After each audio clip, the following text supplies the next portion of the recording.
There was a great teacher in India. His name was Vivekananda. Vivekananda came to this country in the early part of the 20th century, a divine spiritual master. He was a great teacher of Paramahansa Yogananda, Sri Yukteswar, so many of the great teachers of the 20th century, Sai Baba, Muktananda. Vivekananda was this brilliant man who came to the West, and he was always asked the question, how do I get to this place where I can access this divine? How do I fill myself with this kind of love in such a world? How can I do this when I'm encountering the opposite so frequently?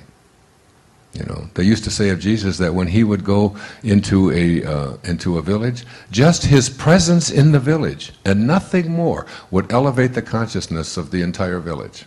There are people that you know, when they walk into the room, the energy of the room changes. I knew that with Mother Teresa.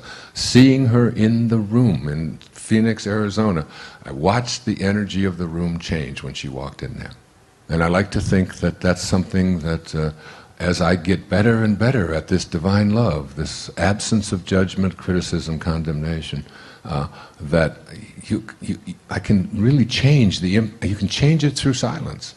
I spend much more time in silence, even in places where there's conversation going on, knowing that if I just can send a kind of acceptance and a kind of love, even where I'm hearing things that I don't particularly agree with my ego doesn't agree with, that I can absolutely help make that shift. And Vivekananda was asked that question, and this is what he said. He said, in the springtime, go out and observe the blossoms on the fruit trees. He said, the blossoms vanish as the fruit grows. So too will the lower self, the ego, vanish as the divine grows within you. This isn't about reaching in and taking all of the crap out. It's about filling your inner world with so much love and so much acceptance and kindness and joy and peace and love towards everything and everyone. Being able to do that it forces out the lower self, the ego, which is based upon, I am separate from everyone else, I'm in conflict with everyone else, I must win, I have to compete, and I'm separate from God. That's the ego.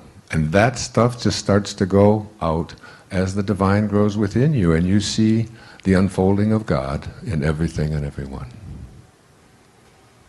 You can't get that door open if the divine beings who are pure love, the transcendent beings, the ascended masters, the Saint Germains, the Jesuses, all of the ascended, all of those who are living in God consciousness, God realization, they have to recognize themselves in you in order for them to be able to guide you.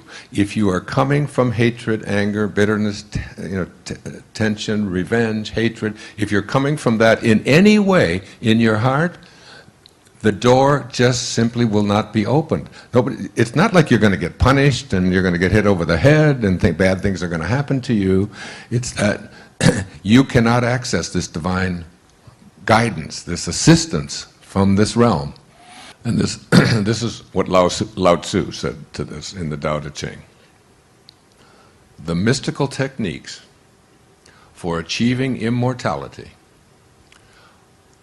are revealed only to those who have dissolved all ties to the gross worldly realm of duality, conflict, and dogma. When you succeed in connecting your energy with the divine realm through high awareness and the practice of undiscriminating virtue, that transmission of the ultimate subtle truths will follow. That's very powerful words. Because they can't recognize you. And that's why the only way you can ever come to know God and make conscious contact with God is when you are in silence